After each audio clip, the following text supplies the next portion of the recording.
हे guys, welcome back. So आज की video में हम समझने वाले मून बीम के बारे में। मून बीम किस तरह का कॉइन है, किस तरह से वर्क करता है, कितना फ्यूचर पोटेंशियल है, इसकी टोकोनॉमिक्स कैसी है, आपको अगर बाई करना चाहिए तो कब बाई करना चाहिए, ऐसे सारे सवालों का जवाब आपका ये वीडियो होने वाली है। Before I start the video, अगर आपने अभी तक चैनल सब्सक्राइब नहीं किया तो आप चैनल सब्सक्राइब जरूर करो and press the bell icon ताकि आपको सारी अपडेट टाइम पे मिलती रहे। इस कॉइन के लिए काफी टाइम से रिक्वेस्ट किया रहा था, लेकिन इसको लाने से पहले पोल्का डॉट को समझना बहुत जरूरी है, क्योंकि पोल्का डॉट की ही एक पैरा चेन पे फंक्शन कर रहा है। इसीलिए इसको लाने में थोड़ा टाइम लगा। और अगर आपने पोल्का डॉट की वीडियो नहीं देखी तो आप पहले पोल्का डॉट की वीडियो देखोगे तो आपके लिए समझना और भी आसान हो जाएगा कि ये कॉइन किस तरह से वर्क करता है। बेसिक अगर डिटेल देखो तो $0.4683 पे ट्रेड कर रहा है। 398.8 मिलियन इसकी सभी सर्कुलेटिंग सप्लाई है, लेकिन अगर इसकी टोटल सप्लाई की बात करोगे तो 1 बिलियन के लगभग इसकी टोटल सप्लाई है। अब यहाँ पे मैक्सिमम सप्लाई अपडेटेड नहीं है, उसके दो रीजन है। पहला तो है कि ऑब्वियसली मैक्सिमम सप्लाई अपडेटेड नहीं है, इसका मतलब इसकी कोई मैक्सिमम सप्लाई है नहीं है, ये इन्फ्लेट होता है और इन्फ्लेशन का एक सर्टेन रेट फिक्स है। दूसरा, अगर आप सर्कुलेटिंग सप्लाई की बात करोगे तो इसमें दो तरीके से सर्कुलेशन में आ रही है सप्लाई। एक तो वेस्टिंग जो शेड्यूल है उससे अनलॉक होकर आ रही है, और दूसरी इन्फ्लेशन की वजह से। तो दोनों चीज हमें ध्यान में रखनी है जब हम इसका प्राइस प्रिडिक्शन वाला पार्ट देखेंगे। अगर आप इसको बाई करना चाहते हो तो मेजरली आप जो भी बड़े बड़े एक्सचेंज है वहां पे इजीली बाई कर सकते हो। बाइनेंस पे, गेट.io, क्रैकन, क्यू कॉइन, आप इन पे जाके इजीली बाई कर सकते हो। इंडियन जो यूजर्स हैं उनके लिए बाई करना और भी आसान है। वजीरेक्स, कॉइन डीसीएक्स, इन एक्सचेंजेस पे भी अवेलेबल है, तो आप वहां से भी इजीली बाई आउट कर सकते हो। लेकिन आपको प्रेफर इंटरनेशनल एक्सचेंज पे बाई करना ही करना, मतलब प्रेफर करना चाहिए, क्योंकि आपको अगर बेकार के हर्डल्स में नहीं पड़ना है जो टैक्स वैक्स के हैं, तो आपको इंटरनेशनल एक्सचेंज प्रेफर करना चाहिए। मार्केट कैप अब करंट में देखो तो $185.4 मिलियन की भी मार्केट कैप है, और एक टाइम था जब इसने अच्छी खासी बिलियन में मार्केट कैप अचीव कर ली थी। अब थोड़ा सा समझते हैं कि ये किस तरह से वर्क करता है, देन हम जाएंगे इसके फर्दर फीचर्स पे एंड लास्ट में हम समझेंगे आपको बाई करना चाहिए नहीं करना चाहिए।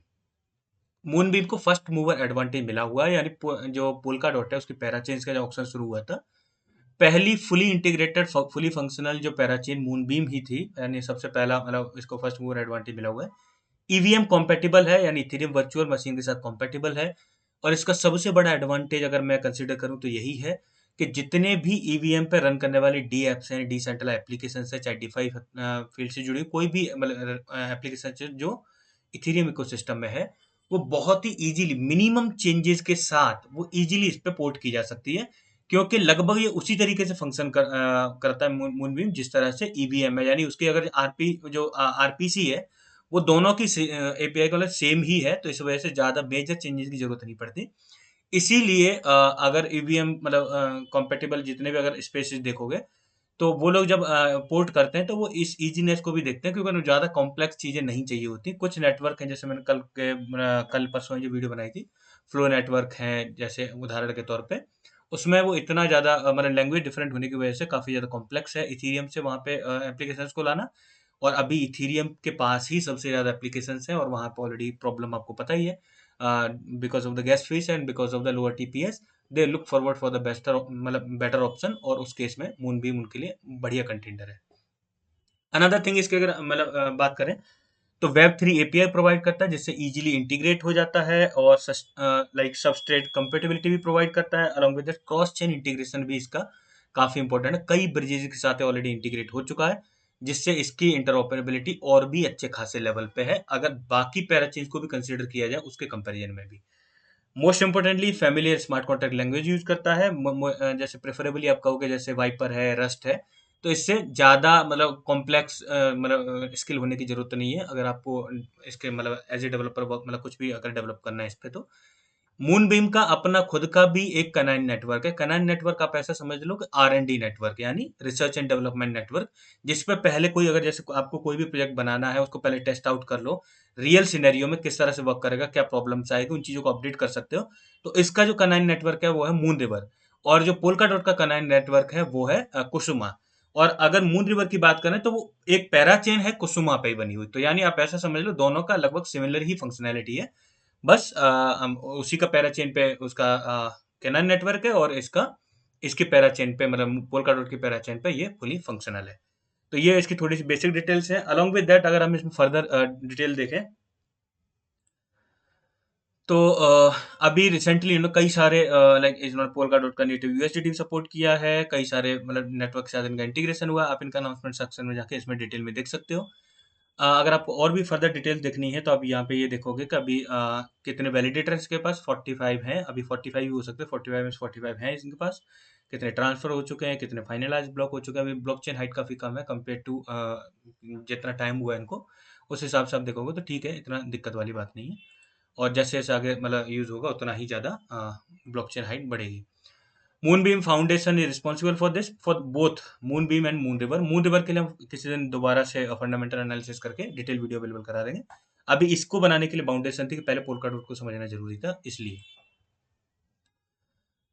अगर इनके ऑफिशियल वेबसाइट देखो तो वहाँ पे आप जाके फर्दर डिटेल देख सकते हो कि like future of multi chain. इनका मानना है कि अगर भविष्य में ब्लॉकचेन का अडोप्शन को बूस्ट करना है, ब्लॉकचेन को अगर अच्छे खासे लेवल पे अडोप्शन दिलाना है, तो उसके इसमें इंटर ऑपरेबिलिटी एक की फीचर रहेगा। और वैसे भी आप देखोगे web 3.0 is all about decentralisation, और डिसेंट्रलाइजेशन में इंटर ऑपरेबिलिटी एक की रोल प्ले करने वाला है, इसको बिल्कुल भी डिनाई नहीं किया जा सकता, और इंटर ऑपरेबिलिटी में ये अपने आप में बेस्ट है।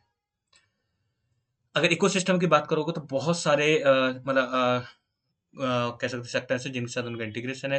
इस पर आप देख सकते हो कई सारी मतलब एक इस पर देखोगे ERC 20 और ERC 721, यानी स्मार्ट मतलब कॉन्ट्रैक्ट वाले मतलब जो स्मार्ट टोकन्स बनेंगे जो इथेरियम के, उनको भी मतलब उससे भी कॉम्पेटिबल है।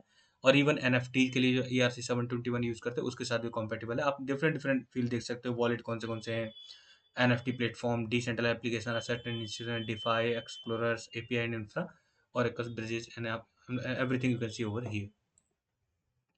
टोटल वैल्यू लॉक्ड इसकी इतनी, TVL इसकी अच्छी खासी है, बीइंग अ पैराचेन अगर इसकी 66.11 मिलियन अभी इसकी करंट में TVL है, तो TVL के मामले में डेफिनेटली ये अच्छा है कंपेयर टू बहुत सारे लेयर 1 नेटवर्क और लेयर 2 नेटवर्क के पास भी अभी इतनी TVL नहीं है, अभी इसके पास उससे ज़्यादा TVL है। तो उस मामले में ये इसके लिए काफ़ी पॉजिटिव है। तो अभी ऐसा समझ लो इसके लिए काफ़ी ज़्यादा फर्स्ट मूवर एडवांटेज है। टेक वाइज बहुत अच्छा है, फंक्शनल वाइज सब कुछ ठीक है। अब मोस्ट इंपोर्टेंट पार्ट रहता है टोकोनोमिक्स। देखते हैं इसकी टोकोनोमिक्स किस तरह की है। अब टोकोनोमिक्स को समझने से पहले आप ये चीज जरूर समझ लो, इसमें 5% का फिक्स इन्फ्लेशन होता है हर साल, यानी 5% नई सप्लाई सर्कुलेशन में आ जाती है। लेकिन जितना ज्यादा यूज होगा उतना ज्यादा बर्न होगा। तो 80% जो ट्रांजेक्शन फीस का हिस्सा होता है वो बर्न हो जाता है, 20% चला जाता है ट्रेजरी में, और वो बाद में यूटिलाइज होगा इकोसिस्टम को के बेटरमेंट के लिए। अब यहाँ पे एक चीज आती है कि अगर 80% जाता है तो ये बर्न भी इसका काफी अच्छा है, क्योंकि काफी मेजर हिस्सा जो ट्रांजेक्शन का है वो बर्न हो जाता है। तो इस इन्फ्लेशन से ज़्यादा कुछ फ़र्क नहीं पड़ेगा अगर आप लॉन्ग रन में देखोगे, जितना जैसे जिस हिसाब से इंटीग्रेट हो रहा है उस हिसाब से ये अच्छा खासा मतलब लाइक इसके सप्लाई में अच्छा खासा हैवी फ्लक्चुएशन नहीं आएगा, दैट वी कैन श्योर। और पोल्का डॉट में जो इन्फ्लेशन है वो फिक्स 10% का है, लेकिन इसमें इन्फ्लेशन 5% का है, तो ये एक और पॉजिटिव चीज़ होगी मून बीम के लिए।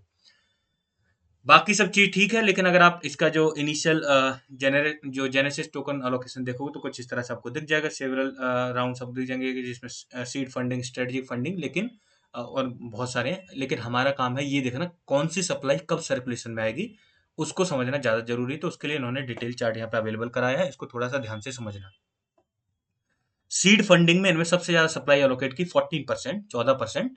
और उस केस में ये जो सर्कुलेशन में आएगी 3/24 लिखा है, यानी 3 महीने का इसमें लॉकअप है, और 24 महीने का लीनियरली वेस्टिंग पीरियड है जिसमें ये सर्कुलेशन में आएगी।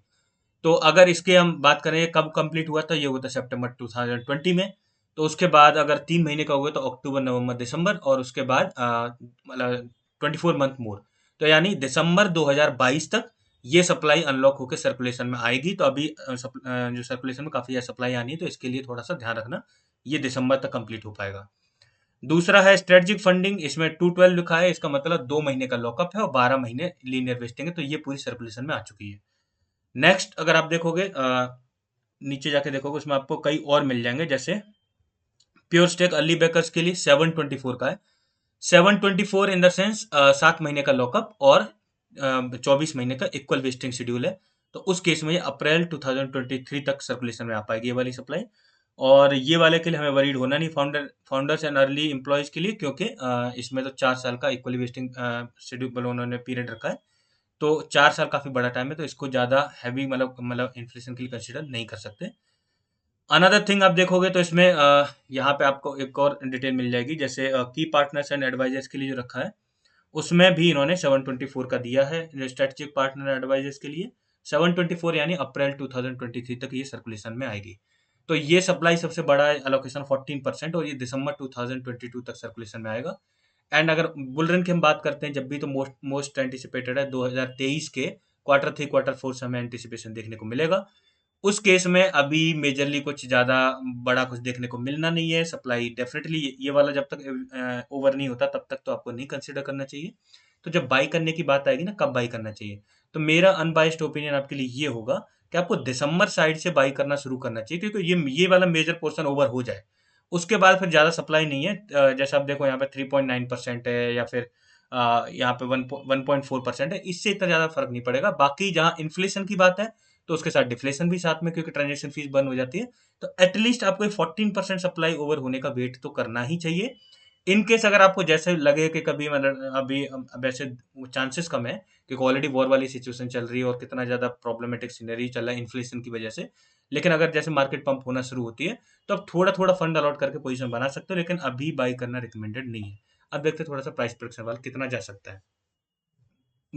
इसका अगर बेसिक देखें, कौन से वेरिएबल है ईवीएम के साथ कॉम्पेटिबल होना और बहुत ईजी रहना ईवीएम के डीएक्स को इस पे आना, मेजर एडवांटेज है। इसको भी कंसीडर किया गया। 5% का इन्फ्लेशन रेट, तो यानी कितनी सप्लाई अनलॉक होकर आ जाएगी वो भी कंसीडर किया। 50 मिलियन लगभग सर्कुलेशन में आ जाएगी अगले साल तक। और उसके बाद इसकी जो बर्न रेट है, यानी जो 80% जो ट्रांजेक्शन फीस है बर्न हो जाती है, वो भी कंसीडर किया गया है। अलॉन्ग विद दैट इस तरह के जो भी ईवीएम कॉम्पेटिबल नेटवर्क्स हैं उनको कितना ग्रोथ ऑलरेडी मिल चुकी है, वो वेरिएबल भी कंसीडर किया गया। उन सबको ध्यान में रखते हुए इसके लिए 10 बिलियन मार्केट कैप तक पहुंचना काफी ईजी है अगले बुल रन तक। अगर ये $10 बिलियन की मार्केट कैप तक पहुंचता है, अगर in term of market cap देखोगे तो यहाँ से आप ऐसा समझ लो 54x कर देगा, यानी 54 गुना तक बढ़ने की इसमें क्षमता है।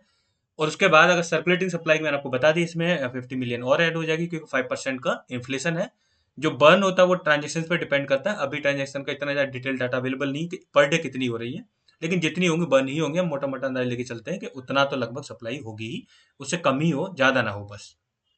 अनदर थिंग आप ध्यान में रखोगे, $10 बिलियन के मार्केट कैप और मार्केट कैप के कंपेरिजन मैंने बता दिया, लेकिन बाई कब करना चाहिए वो मैं आपको ऑलरेडी बता चुका हूँ। दिसंबर तक आपको मेरे हिसाब से वेट करना चाहिए।